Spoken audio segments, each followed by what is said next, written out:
Muitas pessoas têm tido seus sonhos destruídos pela falta de confiança absoluta em Deus. A Bíblia está repleta de exemplos de grandes sonhos cumpridos para a glória de Deus. Encontro com a Palavra é um programa escrito pelo Dr. Dick Woodward e narrado por Pastor Edson Bruno. Ouça e descubra verdades que lhe ajudarão no seu dia a dia. Com você, Pastor Edson Bruno.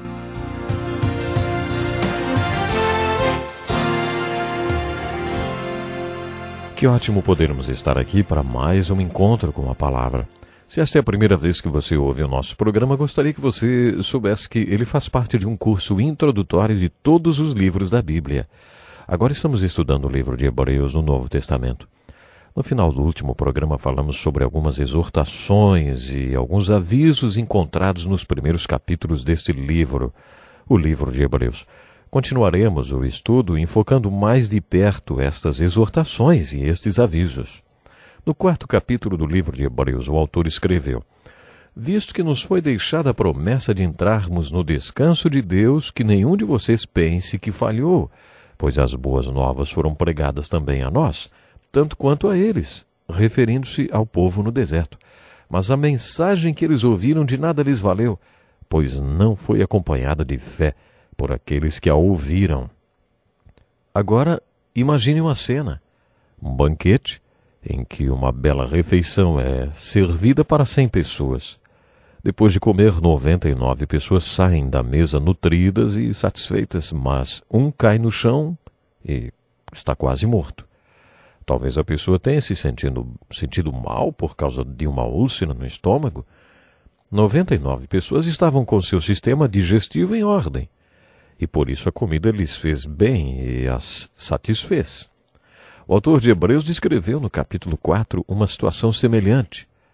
Ele diz que, quando o evangelho é pregado e as pessoas ouvem a voz de Deus, podem surgir frutos desta pregação porque as pessoas tinham fé para ouvir. Mas, se a palavra de Deus é proclamada e os que a ouvem não têm fé, além de não lucrarem nada com a pregação, ainda são condenadas. Este ensino assemelha-se ao de Jesus na parábola do semeador, a parábola do fazendeiro que joga as sementes sobre 4 solos diferentes. Por isso acho que esta parábola poderia se chamar a parábola dos 4 solos, ou 4 homens na igreja. Qual deles é você? Este é um dos desafios que o livro de Hebreus nos apresenta. Outros já tinham ouvido a mensagem e não entraram na terra prometida porque não creram em Deus, mas muitos anos mais tarde Deus deu a oportunidade mais uma vez. Hoje, se vocês ouvirem a sua voz, não endureçam o coração. O autor estava dizendo àqueles judeus cristãos enfraquecidos por causa da perseguição. Esta palavra foi dada para vocês. Quando ouvirem a voz de Deus, não endureçam seus corações, porque isso os condenará. Um dos nossos maiores desafios é saber o que fazer com aquilo que cremos. O que você faz ou não faz com sua fé o condenará. A seguir, o autor fez uma declaração muito importante sobre a palavra de Deus. Ele escreveu: a palavra de Deus é viva e eficaz e mais afiada que qualquer espada de 2 gumes. Ela penetra até o ponto de dividir a alma e espírito, juntas e medulas, e julga os pensamentos e intenções do coração. Nada em toda a criação está oculto aos olhos de Deus. Tudo está descoberto e exposto diante dos olhos daquele a quem havemos de prestar contas. Que bela descrição da palavra de Deus e do que ela pode fazer na vida de um ser humano. No Velho Testamento, a palavra de Deus era uma voz andando pelo jardim. No primeiro capítulo do Evangelho de João, a palavra tornou-se carne. A voz assumiu um corpo.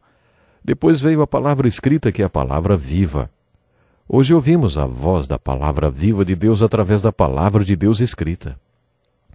O livro de Hebreus tem outras passagens muito bonitas que podem ser uma bênção para a sua vida. Tire um tempo para descobri-las através da leitura, meditação e oração sobre o livro. Você vai se enriquecer com verdades preciosas. Por exemplo, no capítulo 5, o autor aborda um tema um pouco difícil de ser entendido. Ele afirma que Jesus não é um sacerdote como Levi ou Arão, mas como Melquisedeque. A esta altura, o autor diz alguma coisa mais ou menos assim: eu gostaria de falar mais sobre Melquisedeque, mas não posso. Vocês demoram muito para aprender. Depois ele ainda bronqueou com eles, porque não conheciam tão bem as Escrituras. Mas ele continuou e acabou contando mais sobre Melquisedeque. Mas antes ele abriu um parêntese e desvendou uma joia de conhecimento para nós. Quanto a isso, temos muito que dizer, coisas difíceis de explicar, porque vocês se tornaram lentos para aprender. Embora a esta altura já devessem ser mestres, vocês precisam de alguém que lhes ensine novamente os princípios elementares da palavra de Deus. Estão precisando de leite e não de alimento sólido. Quem se alimenta de leite ainda é criança e não tem experiência no ensino da justiça. Mas o alimento sólido é para os adultos, os quais, pelo exercício constante, tornaram-se aptos para discernir tanto o bem quanto o mal. Esta é uma verdade ensinada em toda a Bíblia. Quando você vai à igreja, o pastor que já digeriu o alimento espiritual sólido vai para o púlpito e despeja tudo prontinho para você. De acordo com o autor de Hebreus, é como se você bebesse leite. O leite é um alimento pré-digerido com o qual alimentamos os bebezinhos. Se o único alimento espiritual que você tem é aquele pré-digerido que vem do seu pastor, você ainda é um bebê. Mas se é você que busca o alimento, lê a Bíblia e pede pela revelação do Espírito Santo, você obtém alimento espiritual sólido, não mais a papinha de nenê que alguém preparou.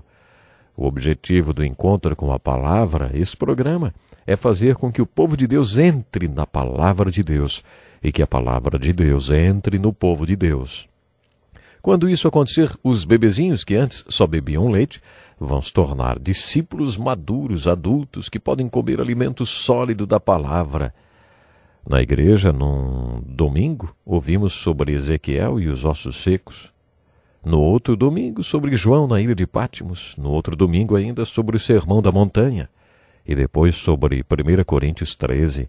E aí voltamos para o Velho Testamento e ouvimos sobre Elias.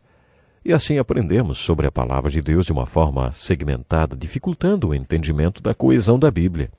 Um dos propósitos aqui do encontro com a palavra é fazer um estudo introdutório com você, para que depois você não precise de ninguém além do Espírito Santo para estudar a Bíblia. O Espírito Santo será o seu professor. O texto de 1 João capítulo 2, versículos de 2 a 27, mostra que se recebemos Cristo em nosso coração, recebemos também uma unção do Espírito Santo como resultado do novo nascimento. A unção que receberam dele permanece em vocês e não precisam que ninguém os ensine. Isso quer dizer que a única pessoa de quem precisamos para nos ensinar sobre a Bíblia é o Espírito Santo. Ninguém mais. Ouvi a história de um homem que ficou 2 anos e meio confinado numa solitária num país estranho. Ele passou todo aquele tempo lendo a Bíblia, 18 horas por dia, e não tem um capítulo da Bíblia que ele não conheça. Ele jamais frequentou um seminário. O Espírito Santo foi o seu professor durante todo aquele tempo e lhe ensinou tudo o que ele sabe. Se você ler a Bíblia desta forma, só você e o Espírito Santo, então estará se alimentando de alimento sólido. Mas se você sempre depender que alguém venha e traga tudo mastigadinho, você será sempre como um bebê que precisa do leite da palavra. O meu objetivo com o encontro com a palavra é que você aprenda a ler a Bíblia, contando exclusivamente com a ajuda do Espírito Santo. Não estou invalidando um curso no seminário, como o que eu fiz. Estou apenas destacando que o Espírito Santo prometeu lhe ensinar, e ele quer lhe ensinar. A próxima exortação do livro de Hebreus é para que amadureçamos na fé. Está escrito assim: portanto, deixemos os ensinos elementares a respeito de Cristo e avancemos para a maturidade, sem lançar novamente o fundamento do arrependimento de atos que conduzem à morte, da fé em Deus, da instrução a respeito do batismo e imposição de mãos, da ressurreição dos mortos e do juízo eterno. Infelizmente, muita gente nunca estudou nada do que o autor citou, considerado por ele papinha de nenê. A pergunta dele era sobre quando aqueles crentes iriam passar para as coisas mais profundas. Todos os que leem a Bíblia têm dúvidas. Os únicos que não têm dúvidas são aqueles que nunca leem. Esta é uma das passagens mais intrigantes da Bíblia. Ora, aqueles que uma vez foram iluminados provaram o dom celestial, tornaram-se participantes do Espírito Santo, experimentaram a bondade da palavra de Deus e os poderes da era que há de vir, e caíram. É impossível que sejam reconduzidos ao arrependimento, pois para si mesmos estão crucificando de novo o Filho de Deus, sujeitando-o à desonra pública. Pois a terra que absorve a chuva que cai frequentemente e dá colheita proveitosa àqueles que a cultivam, recebe a bênção de Deus. Mas a terra que produz espinhos e ervas daninhas é inútil e logo será amaldiçoada, seu fim a ser queimada. Amados, mesmo falando dessa forma, queremos que cada um de vocês mostre essa mesma prontidão até o fim, para que tenham a plena certeza da esperança, de modo que você não se torne negligente, mas imite aquele que, por meio da fé e da paciência, receba a herança prometida. Esta passagem é difícil. Muitas pessoas acham que ela está dizendo que podemos perder a salvação. A questão é a seguinte: será que depois que uma pessoa foi salva, ela pode perder a salvação? Tem pessoas que dizem que uma vez salvo, salvo para sempre, né? Outros afirmam que não. Você pode ser salvo hoje e amanhã não ser mais. Essa discussão já dura 20 séculos. 20 séculos! O autor está dizendo que se você já foi iluminado e já provou e participou da comunhão do Espírito Santo, você pode cair. Mas você pode ser renovado novamente, através do arrependimento. É o próprio autor quem declara e quem esclarece, mais ainda dizendo: estamos convictos de coisas melhores em relação a vocês, coisas próprias da salvação. Quando ele fala sobre ser iluminado e participante, eu não creio que ele esteja descrevendo a pessoa salva. Ele está falando de uma pessoa que está sendo trabalhada pelo Espírito Santo, experimentando as coisas do Espírito, mas sem ainda ter cruzado a linha de fé e ter nascido de novo.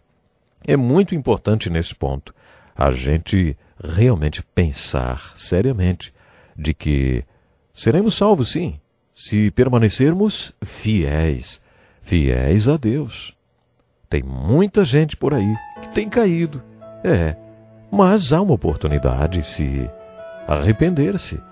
Essa é a grande verdade. Bom, eu gostaria de lembrá-lo que este livro foi escrito para aqueles que ainda não tinham cruzado esta linha de fé, que não tinham realmente crido em Jesus Cristo, nem assumido um compromisso com Ele. Nós já estamos terminando o programa de hoje, mas ainda temos muito que aprender com o livro de Hebreus. Nos próximos programas ainda vamos estar estudando o livro de Hebreus. Conto com você, Deus lhe abençoe grandemente e permaneça fiel ao Senhor Jesus. Que lição importantíssima! Obrigado, pastor Edson Bruno. Prezado ouvinte, coloque em prática o que você ouviu aqui. Sem dúvida, sua vida será grandemente abençoada. Este é um estudo escrito pelo Dr. Dick Woodward, na voz do pastor Edson Bruno. Escreva-nos e solicite o material. Nosso endereço é Encontro com a Palavra, Caixa Postal 2011, CEP 89201-970, Joinville, Santa Catarina. Até o nosso próximo encontro com a Palavra.